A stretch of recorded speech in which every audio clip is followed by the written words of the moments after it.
Oi, gente, tudo bem? Começando mais uma live com vocês. Mas hoje a gente vai falar um pouco desse assunto que tá todo mundo assim, olha, com o cabelo em pé, porque ninguém sabe quando que começa, como que vai funcionar, como que vai ser, como que o governo vai fazer esse controle, né?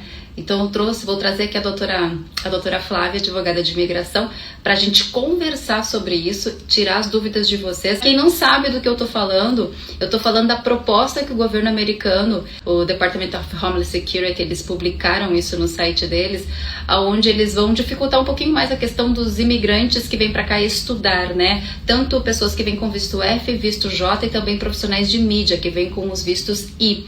Então eles vão dificultar um pouquinho mais essa questão, porque eles vão colocar limite de tempo para que esses imigrantes fiquem aqui nos Estados Unidos. Até então, o imigrante que vinha estudar com visto F1, que é o visto acadêmico, ele não tinha uma data limite para permanecer aqui nos Estados Unidos. Enquanto ele estivesse estudando e mantendo o seu I-20 ativo, ele estava legal no país e poderia continuar aqui.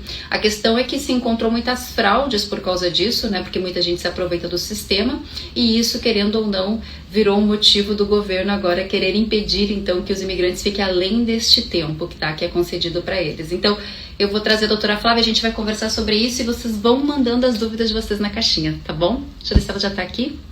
Doutora Flávia tá aqui. Vamos começar. Oi, Dani. Oi, doutora Flávia, tudo bem?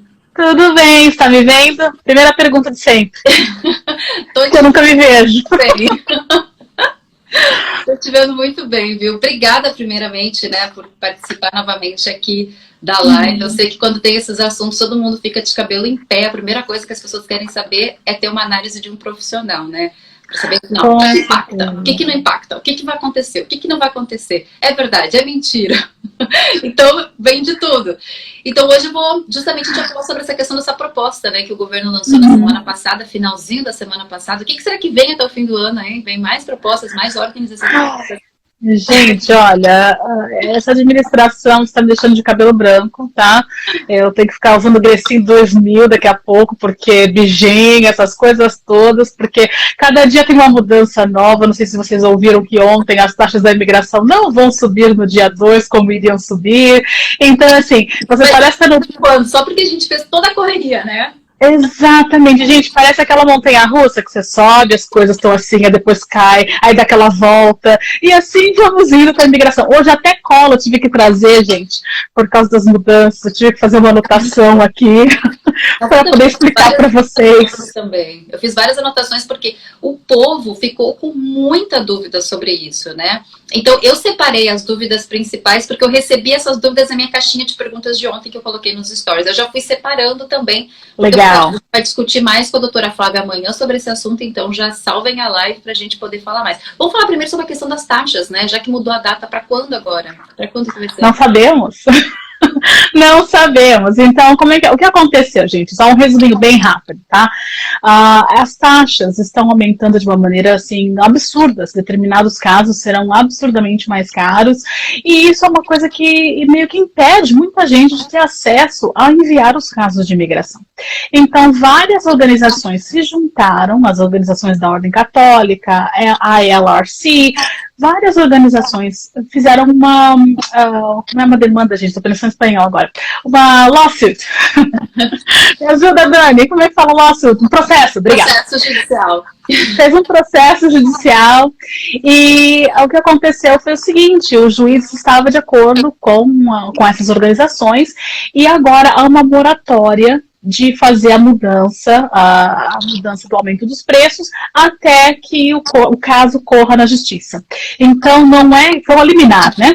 Foi uma liminar que saiu falando, olha, gente, então até o caso for decidido nos méritos, aí a gente vai parar a questão do aumento das taxas. Isso não significa que as taxas não aumentarão, simplesmente o caso tem que correr na justiça, e aí vai voltar ou não vai voltar. Vocês lembram do I-944, que teve uma liminar, aí teve a liminar, aí voltou, e agora dia 13 de outubro vai voltar o bendito do formulário. Então, desde que o caso esteja na justiça, esteja pendente, então a questão da taxa não vai aumentar nesse momento. Agora, sobre a proposta, né? Ou proposta é essa? Bom, primeiro, né, doutora Flávia, A pergunta que não quer calar é o seguinte: como que o governo vai fazer esse controle na questão da extensão?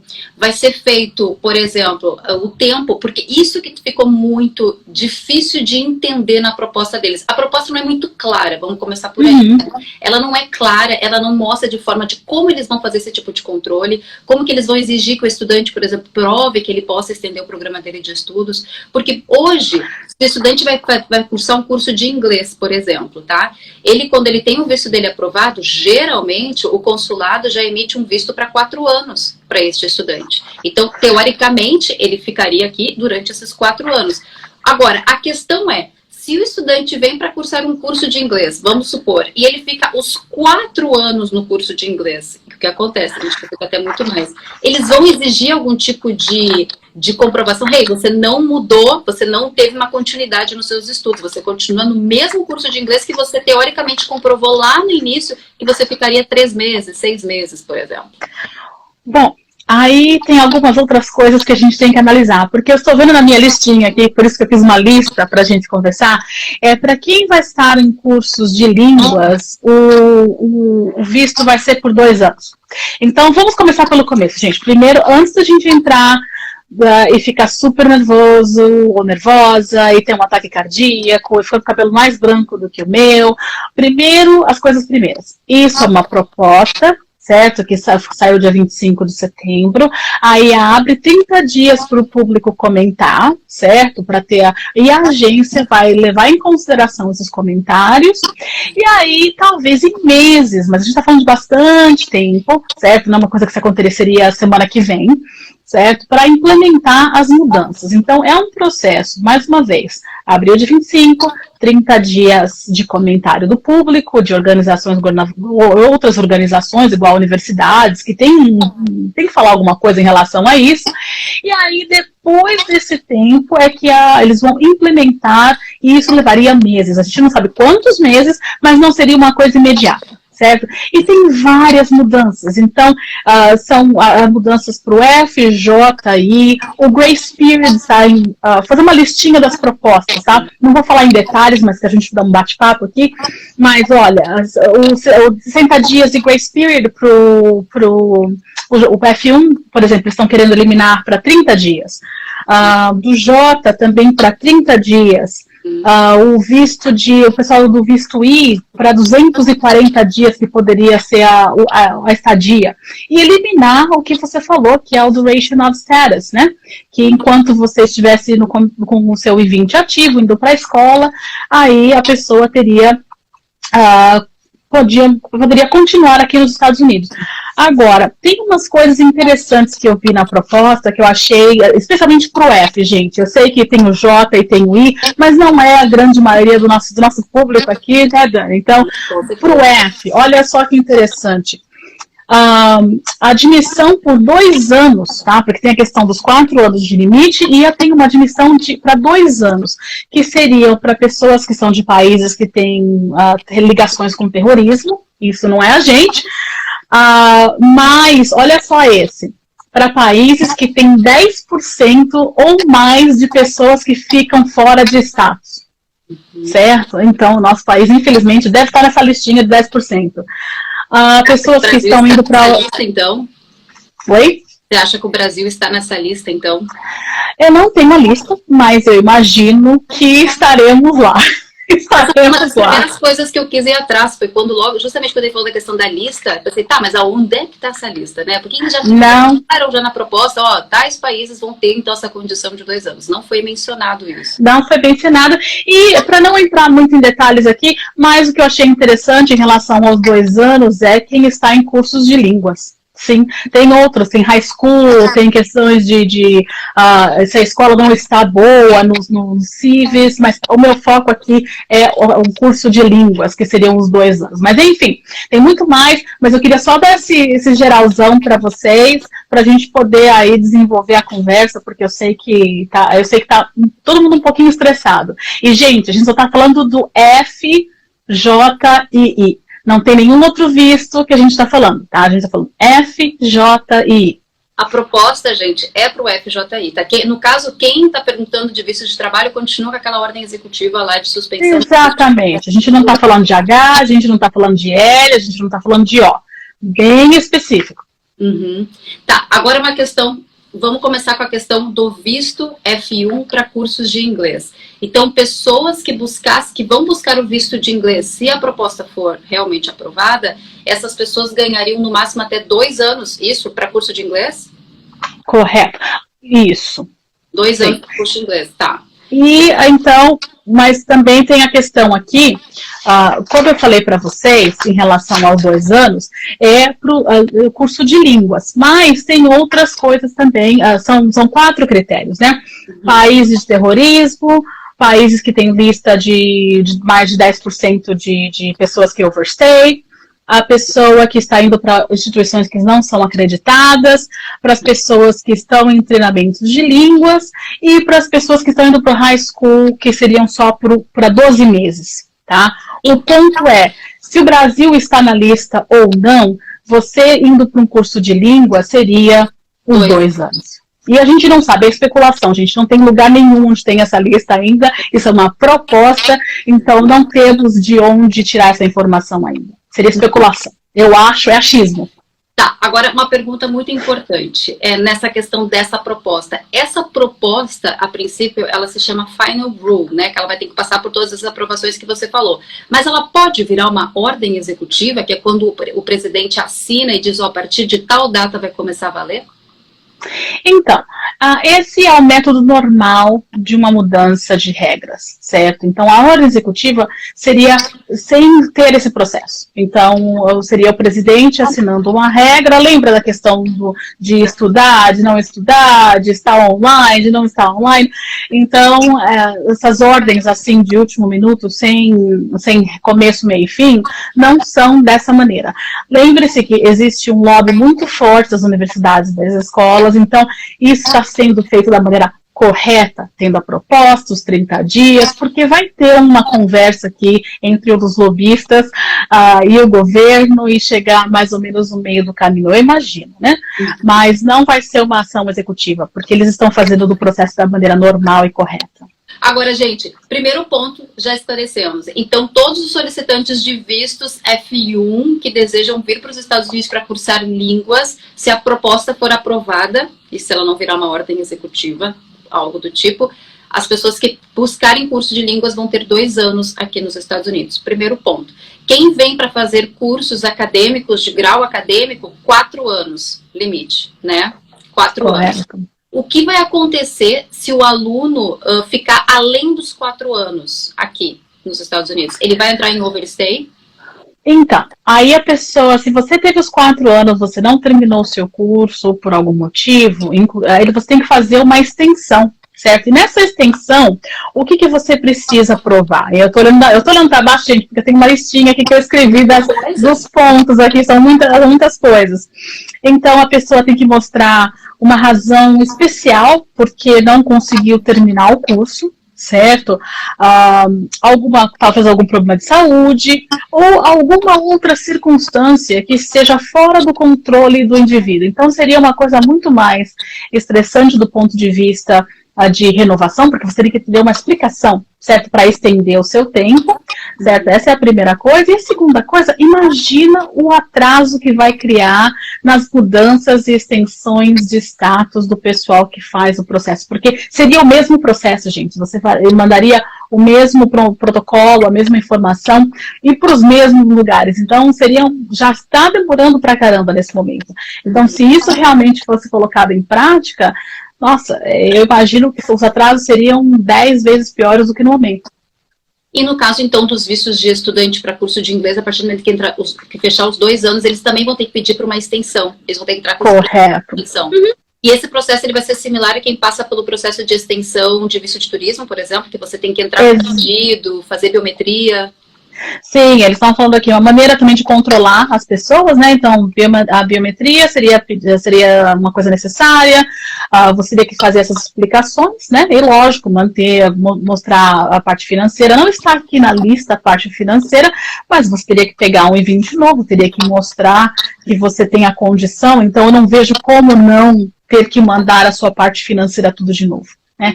Então, essa seria uma preocupação. Mas para responder a tua pergunta, Dani, a resposta é, se a pessoa passar dos 4 anos, aí não só a pessoa vai estar aqui sem status, mas também acumulando a presença ilegal, que é uma coisa séria.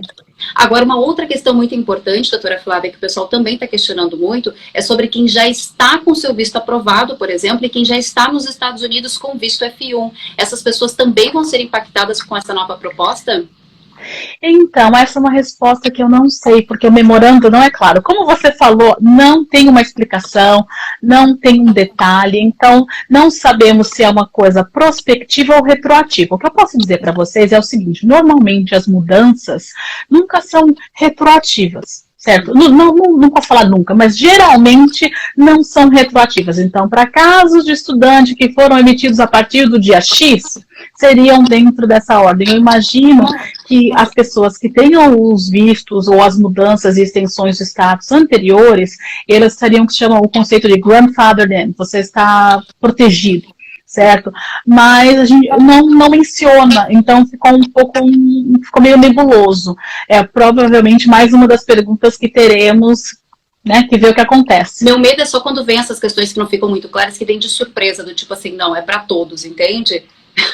Porque quando não fica claro, é tudo que pode acontecer. Tipo, não, é para todo mundo a partir de agora. Mas a princípio, gente, essa proposta, não sei, tem mais de 200 páginas, só para vocês terem uma ideia, muita coisa, tá? Mas o importante, eu também não achei nada nesse ponto, mas eu acredito que, claro que de alguma forma eles vão controlar quem também já está aqui com visto, com certeza. Vai ter alguma coisa, pelo menos a biometria, pelo menos um check-in, talvez você não tenha o limite, mas, gente, isso é uma simulação, eu não sei, a gente está aqui imaginando o que possa acontecer. Eu acho que, eu concordo com você, Dani, vai ser alguma coisa no meio do caminho. Ou fazer biometria, ou ter que mandar a parte financeira de novo, talvez não tenha o limite dos 4 anos ou dos 2 anos, mas tenha um controle maior das pessoas nos Estados Unidos. Eu imagino que alguma coisa no meio do caminho vai acontecer. Eu também acredito. Ou no sentido também deles passarem orientações para as próprias escolas, por exemplo, de fazer esse controle com os alunos. Assim, olha, você está com o seu I-20 de tal data a tal data. Você quer renovar? Então preciso que você me apresente, primeiro, uma justificativa, porque eu tenho que reportar isso para a imigração, e o seu extrato bancário. Eu acredito que pode ser que eles coloquem isso também nas escolas, entende? Como uma forma as escolas são um excelente ponto, Dani, porque as escolas também estão passando por um pente fino. Certo? Então, não só são só os alunos que estão passando por essa investigação, essa análise mais, sabe, com uma lupa para ver o que as pessoas estão fazendo. As escolas estão sendo muito impactadas, certo? O nível de investigação, o nível de detalhes, de escolas que perdem a acreditação, depois tem que brigar para ter acreditação, certo? Então, a coisa que era mais flexível, não é mais flexível, certo? Eles têm que realmente eliminar os alunos que não estão indo à aula, quem está faltando muito, não pode mais ter aquele, não é jeitinho, porque as escolas não são brasileiras, mas aquela flexibilidade maior que as escolas normalmente davam aos alunos. Não existe mais isso, e eu acho que está realmente, propostas como essa, não só afetam os alunos, mas as escolas começam a ver o que eles podem fazer de diferente para não perder a acreditação. Acreditação, é verdade, tem tudo isso. Aí entra a questão também que as pessoas estão questionando no sentido, tá, agora eu vou fazer meu processo de visto no Brasil no consulado, né, visto de estudante, e aí eu vou comprovar por um tempo menor. Obviamente as pessoas comprovam por um tempo menor, 3 meses, 6 meses, né, às vezes 2 meses, dependendo o tempo do programa. Aí muita gente está questionando, tá, e agora como é que fica? Eu vou ganhar mesmo assim o visto de 2 anos ou, teoricamente, eu posso ganhar por menos tempo? Né? Isso eles já fazem agora, né? Então você gostaria de pegar por 2 anos, ou 3 anos, ou 4 anos, dependendo do curso que você vai fazer, e se o seu dinheiro não fizer sentido, bom, normalmente você é negado, mas se o seu dinheiro não fizer sentido, você pega um tempo menor. Então, mas isso seria mais, eu tenho esse feeling aí, que se realmente um negócio for aprovado, eu acredito que os consulados, a partir de agora, eles vão ter mais flexibilidade para poder diminuir o tempo do visto do estudante. Por exemplo, se você vai no consulado pedir 3 meses de estudo, eu acredito que eles vão começar agora a entregar esse mesmo tempo no visto, para forçar o estudante a entrar com o processo de extensão. Entendeu? Uhum. Exatamente, eu imagino. Gente, a gente está conversando aqui de cenários hipotéticos, como a gente falou no começo, mas eu acho que são cenários viáveis que a gente está conversando aqui. São coisas que são dentro da expectativa do que está passando nesse momento. Claro que, gente, que olha, o ano que vem, bom, dia 3 de novembro, a gente vai ficar sabendo muita coisa, certo? E a gente vai começar a planejar a vida, ou de ter uma vida muito mais estressante, ou quem sabe voltar ao normal em algum momento. Mas eu acho que tem essa expectativa também do dia 3 de novembro. Isso vai fazer uma grande diferença pra gente. Então, a princípio, para quem está perguntando, Dani, quando que entra em vigor? Não sabemos ainda, porque depende de outras variáveis também. Não sabemos se pode virar uma ordem executiva. Se virar uma ordem executiva, não vira somente uma proposta, é o próprio presidente que assina e já começa a valer a partir da data que ele colocar na ordem. Por enquanto, não é uma ordem, é uma proposta mesmo. E também entra um outro ponto que eu também acho importante a gente abordar sobre a questão da saída dos Estados Unidos e a volta, né? Por exemplo, alunos que estão aqui com visto de estudante, que saem durante um período de férias e vão para algum país, ou para o seu próprio país de origem, depois retornar para os estudos aqui. Esses alunos também podem ser impactados, porque a imigração também pode questionar isso, né? No sentido, tá, mas e aí, você está quanto tempo estudando o que você está estudando? Por exemplo, escola de inglês, você já está há mais de 6 meses, né? Deixa eu ver, então, uma comprovação de que você consegue estudar por esse tempo que você está dizendo que você vai estudar, além. Eu acredito que também vai ter esse... Eu não sei, por isso que eu estou te perguntando a sua opinião. Eu acredito que vai ter esse rigor também nos aeroportos da imigração. Eu acho que já existe, Dani. O que eu escuto aqui de experiência, você também conversa com os seus clientes, mas o que eu ouço aqui no escritório, há um rigor na hora de entrar nos Estados Unidos em relação ao visto de estudante que a pessoa está fazendo. Normalmente, infelizmente, eu recebo essas ligações quando a pessoa já foi enviada de volta para o Brasil, porque encontraram no telefone que estava trabalhando, ou, enfim, coisas que tinham recorde que estava mostrando que a pessoa estava violando o F. Então, assim, eu falo para as pessoas, olha, você não deveria estar violando o seu visto, mas se você está violando, muito cuidado em viajar, porque você está se abrindo a questionamentos. Eles podem ver um aplicativo no seu telefone de banco e pedir para entrar na sua conta. Sim, você pode falar não, mas se você falar não, você vai embora rapidinho, né? Então, a questão é, tem que ter muito cuidado em viagens, muito cuidado. Mas do ponto de vista geral, esquecendo a pandemia, esquecendo não poder entrar do Brasil, se você está viajando com o seu F1, você tem que ter muito cuidado. Se você não está andando 100% na linha, tá? 101% na linha, se você tem algum tipo de motivo para se preocupar, você tem que lembrar que você estará sendo inspecionado por oficiais da alfândega na hora de entrar. E isso é uma coisa muito aberta. Isso é uma coisa que o pessoal tem que se preocupar bastante, né? Quem está com intenção de sair para voltar tem que saber que realmente eles podem vasculhar sua vida no retorno, telefone, e-mail, né? Eles podem fazer isso. Então, se daqui a pouco tiver algum rastro, alguma coisa, isso pode te complicar de certa forma. Mas muito obrigada mais uma vez pela participação. Obrigada a você, Dani. Obrigada pelo convite, como sempre. Obrigada, pessoal, pela paciência. E eu tenho vergonha aqui usando meu cheat, mas eu tive que anotar tudo, porque as mudanças são recentes, eu tive que mudar. Muita coisa. Mas muito obrigada mais uma vez, viu? Beijos. Obrigada, gente. Tchau, tchau. Tchau, tchau. Doutora Flávia, até a próxima. Até a próxima. Tchau, tchau.